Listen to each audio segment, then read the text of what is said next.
إن الحمد لله نحمده ونستعينه ونستغفره ونستهديه ونستنصره ونعوذ بالله من شرور أنفسنا ومن سيئات أعمالنا من يهده الله فلا مضل له ومن يضلله فلا هادي له وأشهد أن لا إله إلا الله وأشهد أن محمدا عبده ورسوله أما بعد فإن أحسن الحديث كتاب الله وخير الهدي هدي محمد صلى الله عليه وسلم وشر الأمور محدثاتها وكل محدثة بدعة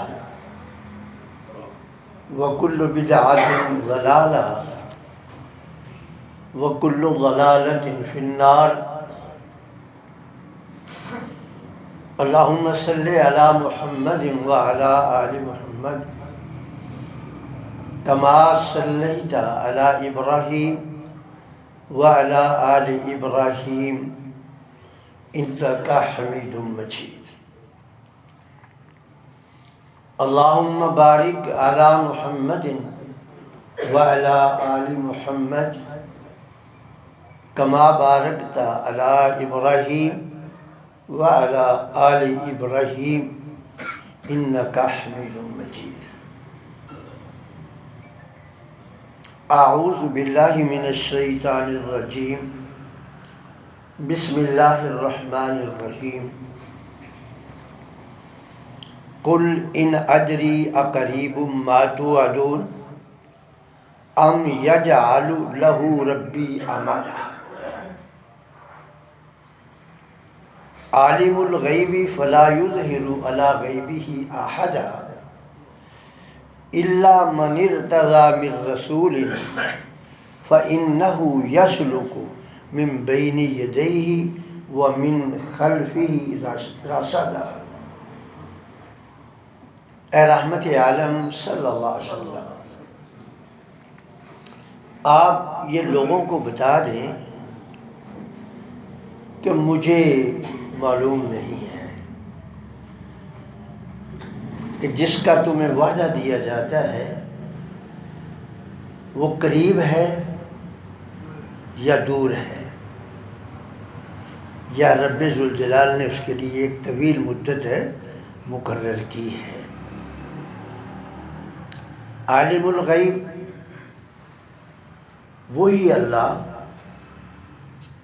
غیب کا جاننے والا ہے،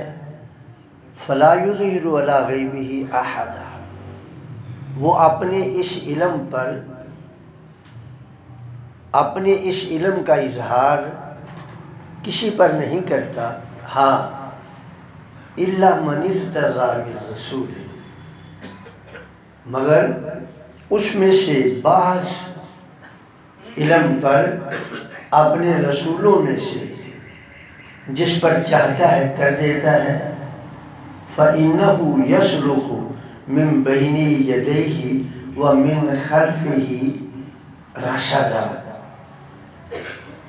وہ فرشتے جن کو اللہ نے رسول بنایا، یعنی پیغام رسان، ایک رسول اصطلاحی ہوتا ہے، ایک ہے لغوی، یہاں لغوی رسول مراد ہے کہ وہ جو پیغام رسان فرشتے ہیں یہ آگے چلتے ہیں اور پیچھے چلتے ہیں، ایک نگران کی حیثیت سے۔ اسی پر پچھلا جمعہ بھی ہوا تھا، آج ایک دوسرے زاویے سے اس کی جو ہے وہ وضاحت کرنا چاہتا ہوں۔ اب دیکھیں، محمد رسول اللہ صلی اللہ علیہ وسلم اللہ کے نبی ہیں، لمحہ بلمحہ وحی کا سلسلہ جاری ہے، اور انہیں عذاب کی وعید سنائی جا رہی ہے، جو منکرین ہیں، جو رسول کی رسالت کو مان نہیں رہے، انہیں عذاب کی وعید سنائی جا رہی ہے۔ اور ان سے جب انہوں نے اس پر یہ سوال کیا کہ یہ جو آپ وعید سنا رہے ہیں، چونکہ بار بار سنائی جا رہی تھی، یہ ہے کب آئے گی؟ اب آپ یہ دیکھیں کہ یہ کتنا بڑا امتحان ہے اور کتنی بڑی آزمائش ہے کہ ایک عالم دین سے، جس کا علم نہایت محدود ہے، خواہ اس نے بہت کچھ پڑھ لیا ہو، لیکن یقین جانے کتاب و سنت کا جو علم ہے، یہ دو ایسے دریا ہیں کہ ان کا احاطہ کسی انسان کے لیے ممکن نہیں ہے۔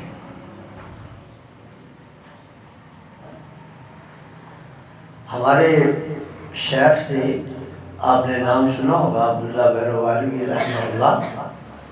بڑے عالم دین تھے، یعنی پاکستان کی سطح پر ان کا نام تھا۔ وہ کئی دفعہ اپنے جمعے کے خطبات میں ارشاد فرمایا کرتے تھے کہ میں جب سے یہ قرآن پڑھا ہے اس وقت سے لے کر اب تک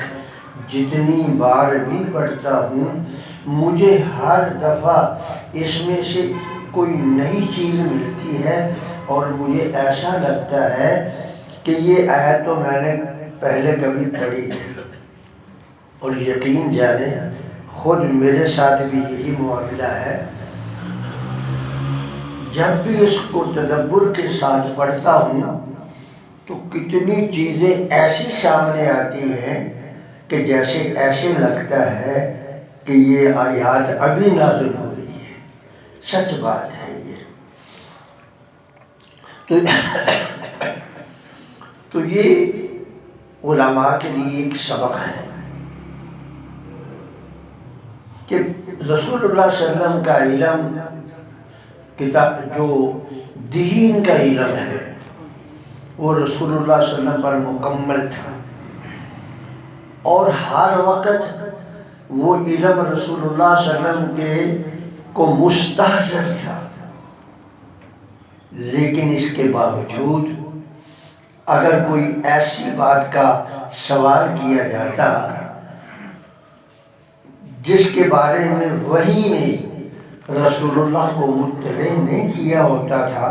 تو آپ فرما دیتے تھے کہ لا ادری، مجھے نہیں علم۔ حضرت عمر رضی اللہ تعالیٰ عنہ بیان کرتے ہیں کہ ایک دفعہ ہم نبی کریم صلی اللہ علیہ وسلم کی خدمت میں حاضر تھے، جاء رجل بیاض الثیاب واسود الشعر، کہ ایک آدمی آیا، اس کے کپڑے نہایت سفید تھے اور ان کے سر کے بال نہایت سیاہ تھے، ولیکن لم یعرف منا احد، لیکن ہم میں سے اس کو کوئی پہچان بھی نہیں رہا تھا۔ یعنی بتانا یہ چاہتے ہیں حضرت عمر رضی اللہ تعالیٰ عنہ کہ جب اس کی ڈیل ڈھال کو، صورت کو دیکھا جاتا تھا تو ایسے لگتا تھا کہ ساتھ ہی مسجد اس کا گھر ہے اور اٹھ کے سیدھا مسجد میں آ گیا ہے، نہ کپڑوں پر کوئی گرد و غبار ہے اور نہ بالوں پر ہے۔ لیکن جب اس کے چہرے کی طرف دیکھتے تھے تو ایسا لگتا تھا کہ کہیں دور سے مسافر آیا ہوا ہے۔ وہ آیا نہایت ادب کے ساتھ رسول اللہ صلی اللہ علیہ وسلم کے قریب بیٹھا اور اس نے چند سوالات کیے۔ ایک سوال تو اس نے کیا کہ مل اسلام یا رسول اللہ، اللہ کے رسول اسلام کیا ہے؟ اب اس میں نا ہمارے لیے بڑا سبق ہے. جو میرے بھائی علماء حضرات نے اسلام کو نا بڑا مختصر سا بنا دیا ہے، یہ ان کے لیے ایک بڑا سبق ہے اور آپ لوگوں کے لیے. تو پوچھا اللہ کے رسول اسلام کیا ہے؟ آپ نے فرمایا ان تشہد اللہ الہ الا اللہ وان تشہد ان محمدا عبدک ورسولہ، کہ تو یہ گواہی دے کہ اللہ کے علاوہ کوئی معبود نہیں ہے اور محمد صلی اللہ علیہ وسلم اس کے بندے ہیں. وَأَن تُقِيمَ الصَّلَاةَ، نماز قائم کرنی ہے. وَتُؤْتِ الزَّكَاةَ، زکوٰۃ ادا کرنی ہے. وَتَصُومَ رمضان، رمضان کے روزے رکھنے ہیں. وَتَحُجَّ الْبَيْتَ إِنِ اسْتَطَاعَ إِلَيْهِ سَبِيلًا، اور اگر آپ کے پاس زیادہ راہ اور صحت ہے تو پھر آپ نے بیت اللہ کا حج کرنا ہے. یہ اسلام ہے. اب آپ یہ بتائیں، کیا آج ہمارے ہاں اسلام کی یہی تعبیر ہے؟ کیوں جی؟ نماز نہیں پڑھتا وہ مسلمان ہے، ایسے سمجھا جاتا ہے کہ نہیں؟ نماز نہیں پڑھتا مسلمان ہے، کلمہ پڑھا ہے اس نے بس اشہد ان لا الہ الا اللہ، مگر نماز نہیں پڑھتا، روزے بھی نہیں رکھتا، زکوٰۃ بھی ادا نہیں کرتا، اور آخری معاملہ تو پھر ذرا مشکل ہے کون ہے؟ یہ مسلمان ہے. میرے بھائیوں، اب رسول اللہ صلی اللہ علیہ وسلم نے اس کو بتایا کہ مسلمان کون ہے. محض کلمہ پڑھنے سے انسان مسلمان نہیں بن سکتا، کہلوا سکتا ہے. مسلمان کہلوا سکتا ہے مگر بن نہیں سکتا. اور ہم نے چھوٹی چھوٹی نیکیوں کے بدلے چھوٹ دے رکھی ہے کہ جس نے یہ کر لیا وہ جنت میں چلا گیا، جس نے وہ کر لیا وہ جنت میں چلا گیا. اور مجھے معلوم بھی ہے کہ یہ آدمی جس کی نماز جنازہ کے لیے ثناء اللہ کو دعوت دی جا رہی ہے، یہ مسجد میں بھی کبھی داخل نہیں ہوتا تھا، روزہ اس نے کبھی نہیں رکھا تھا، اور میں آگے کھڑا ہو کر اس کی نماز جنازہ رو رو کے پڑھا رہا ہوں، اور پچھلے سمجھ رہے ہیں کہ بھئی حافظ صاحب نے بڑا رو رو کے نماز جنازہ پڑھایا گیا ہے، پڑھایا اب تو یہ بخشا گیا. ایسا ہی ہے نا میرے بھائیو؟ ایسا نہیں ہے، ایسا نہیں ہے. میں کتنا بھی رو لوں لیکن میری دعا جو ہے نا وہ میرے منہ میں مار دیجیے. رسول اللہ نے اپنی حقیقی بیٹی فاطمہ سے کہا تھا، اے مالی اے مالی اے مالی، عمل کرنا ہے، عمل کرنے ہیں، عمل کرنے ہیں. پھر اس نے ایمان کے بارے میں سوال، پھر کہا صدقتا، آپ نے ٹھیک کہا. تو حضرت عمر کہتے ہیں کہ میں نے تعجب کیا کہ یہ سوال بھی کر رہا ہے اور تصدیق بھی کر رہا ہے، یہ کیسا سائل ہے. پھر ایمان کے بارے میں پوچھا، یہ بتا دیا. پھر پوچھا قیامت کے بارے میں پوچھا کہ قیامت کب ہے، اور آپ نے وہاں بھی کہا من مسئول اعلم بعلم من السائل، کہ جس سے پوچھا جا رہا ہے نا وہ قیامت کے بارے میں اس سے زیادہ علم نہیں رکھتا جو پوچھنے والا ہے. اب ہمارے لیے کیا سبق ہے مولوی حضرات کے لیے کہ اگر مسئلہ نہیں آتا تو صاف کہہ دیں کہ بھائی مجھے معلوم ہے نہیں ہے، لیکن یہ بڑی زیادتی ہے، بڑی زیادتی ہے کہ پتہ مجھے ہے نہیں، میں چونکہ چنانچہ ایسے ویسے کر کے اس کو مطمئن کرنے کی کوشش کرتا ہوں۔ یہ بہت بڑی زیادتی ہے۔ آپ نے فرمایا اچھا، پھر اس نے نا قرب قیامت کی نشانی پوچھی، تو رسول اللہ نے جو نشانیاں بتائی، یہ جو ابھی میں بتانے لگا ہوں یہ نشانی اس وقت تو رسول اللہ نے اس کو نہیں بتائی، کسی اور محفل میں بتائی۔ آپ نے فرمایا کہ قرب قیامت کی نشانیوں میں سے ایک نشانی یہ ہوگی کہ بے علم لوگ عالم کہلائیں گے، ذلوا فاضلوا، وہ لوگ خود بھی گمراہ ہوں گے اور لوگوں کو بھی گمراہ کریں گے۔ ظاہر ہے جب علم نہیں ہے تو بغیر علم کے بتائیں گے تو خود بھی گمراہ ہے ہی ہے اور دوسروں کو بھی گمراہ کر دیں گے۔ اس لیے آپ بھائیوں سے بھی میری یہ درخواست ہے کہ جو مسئلہ آپ کو نہیں آتا نا وہ زبان کو بند رکھیں۔ اور دوسری بات جو ہمارے یہاں نا خامی ہے میں وہ بھی بتا دوں۔ پہلے یہی اسی روایت کے اوپر غور کر کے پھر بتاتا ہوں۔ اب دیکھا کہ وہ جبریل امین سوال کر رہے ہیں، صحابہ کو نہیں پتا کہ یہ کون ہے کون نہیں، رسول اللہ جواب دے رہے ہیں اور سوال اس کے بڑے سادہ سے ہے جو صحابہ کو پہلے سے بھی علم ہے، لیکن کوئی صحابی بولا نہیں ہے، لقمہ نہیں دیا کسی نے بھی، سب خاموش ہے کہ رسول اللہ سے پوچھا جا رہا ہے وہ بتائے۔ لیکن ہمارے یہاں کیا ہوتا ہے، ہمارے یہاں کوئی آدمی مولوی سے سوال کرتا ہے اور جو ساتھ میں بیٹھے ہوتے ہیں وہ پہلے بتا دیتے ہیں۔ مولوی ابھی چپ ہی ہوتا ہے، جو ساتھ میں بیٹھے ہوتے ہیں، ہے یہ خامی کہ نہیں ہے نا، جو ساتھ میں بیٹھا، اور یہ بڑی ذمہ داری ہے یہ میں آپ کو بتا دوں۔ ہو سکتا ہے کہ وہ آدمی جلدی میں ہو،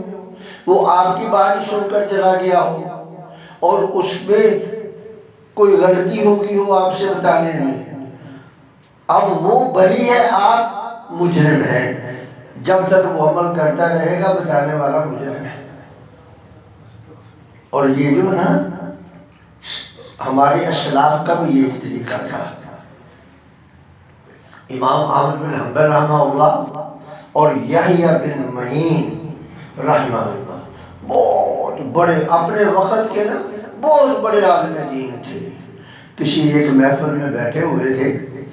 تو ایک سائل آیا، اس نے آ کر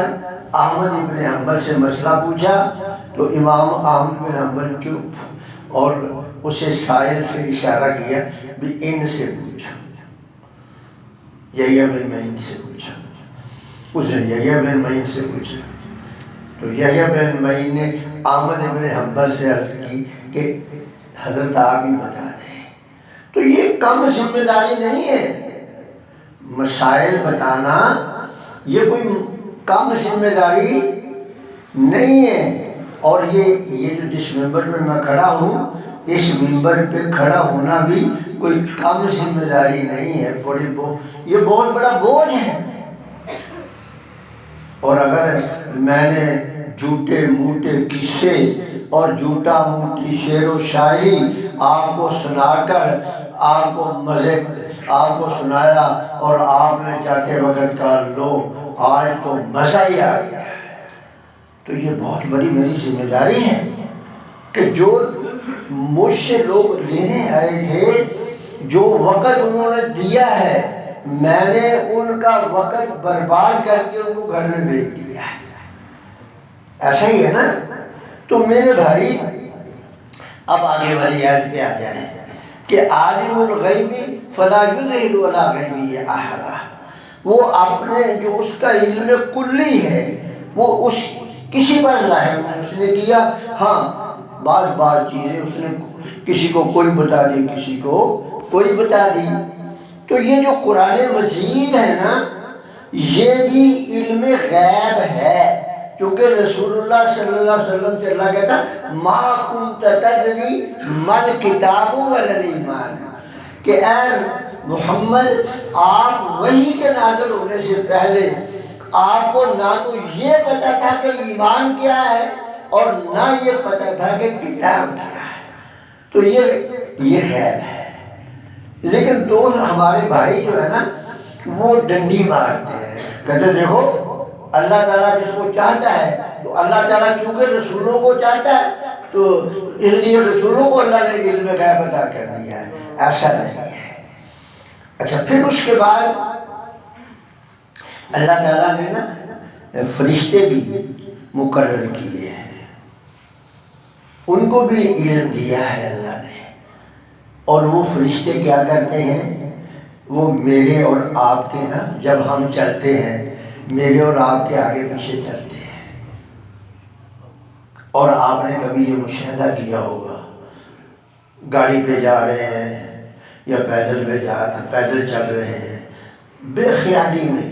گاڑی چلا رہے تھے اور بے خیالی کے اندر نا آپ جو ہے وہ پیدل چل رہے تھے، اچانک آپ کی نظر پڑی، دل کی دھڑکن تیز ہوئی تو آپ نے دیکھا آگے تو کوئی چیز آ رہی ہے تو فوراً آپ لوگ جاتے ہیں، ایسا ہوتا ہے؟ بس یہ اللہ نے یہاں بتایا ہے، اِلَّا مَنِ ارْتَضَىٰ مِن رَسُولٍ فَإِنَّهُ يَسْلُكُ مِن بَيْنِ يَدَيْهِ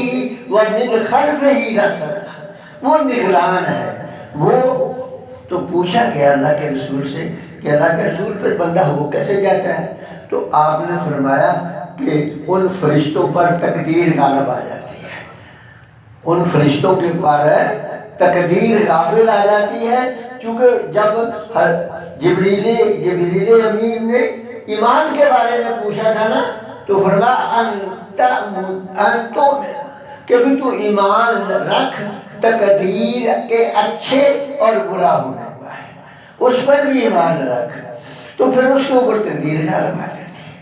پھر وہ غافل ہو جاتے ہیں، جب وہ غافل ہو جاتے ہیں تو ایکسیڈنٹ ہو جاتا ہے۔ لیکن زیادہ تر اللہ رب العزت نے ان کو اس کام کے لیے متعین کیا ہے۔ دیکھیں یہ اللہ رب العزت کا ہم پر کتنا بڑا احسان ہے، یعنی بعض احسانات اللہ تعالیٰ کے ایسے ہیں کہ جو آج ہم محسوس نہیں کر رہے لیکن ہے۔ اللہ تعالیٰ کے احسانات ہم پر اتنے ہیں کہ ہمیں محسوس نہیں، ہمیں نہیں پتا کہ ہم استعمال کر رہے ہیں کہ نہیں کر رہے، لیکن حقیقت میں ہم استعمال کر رہے ہیں۔ اس لیے آپ بھائیوں کو میری ایک نصیحت ہے، مجھے اپنے لیے بھی، میں خود کو بھی نصیحت کرتا ہوں اور آپ کو بھی یہ نصیحت کرتا ہوں کہ آپ ہماری اور آپ کی زبان پہ زیادہ تر فارغ، جسے ہم فارغ اوقات کہتے ہیں لیکن حقیقت میں اوقات فارغ ہے نہیں ہے، تو زیادہ تر نا جب بھی آپ سمجھے چل رہے ہیں، گاڑی چلا رہے ہیں تو گاڑی بھی چلائیں لیکن ساتھ ساتھ کوئی ذکر بھی کرتے جائیں، سبحان اللہ، الحمدللہ، استغفر اللہ، اللہ اکبر، لا حول ولا قوت الا باللہ۔ حضرت یونس علیہ السلام کی دعا ہے، لا الہ الا انت سبحانک انی کنت من الظالمین۔ یہ ادعیہ جو ادعیہ ہے نا یہ بھی آپ پڑھتے چلے جائیں تو انشاءاللہ ایک تو ہمیں خواب اچھے آئیں گے، رات کو ڈرونے خواب نہیں آئیں گے، اور یہ جو جن والے ڈرونے خواب ہیں وہ جب ڈرونے خواب نہیں آئیں گے ہم مولویوں کے پاس بھی نہیں جائیں گے انشاءاللہ۔ ایک تو اس کا یہ فائدہ ہوگا، اور دوسرا یہ فائدہ ہوگا کہ ہمارے درجات میں بڑی بلندی ہوگی۔ اللہ سے دعا ہے کہ اللہ تعالیٰ مجھے بھی اور آپ کو بھی جو کچھ میں نے کہا اور آپ نے سنا اس پہ عمل کرنے کی توفیق عطا فرمائے۔ وآخر دعوانا الحمدللہ۔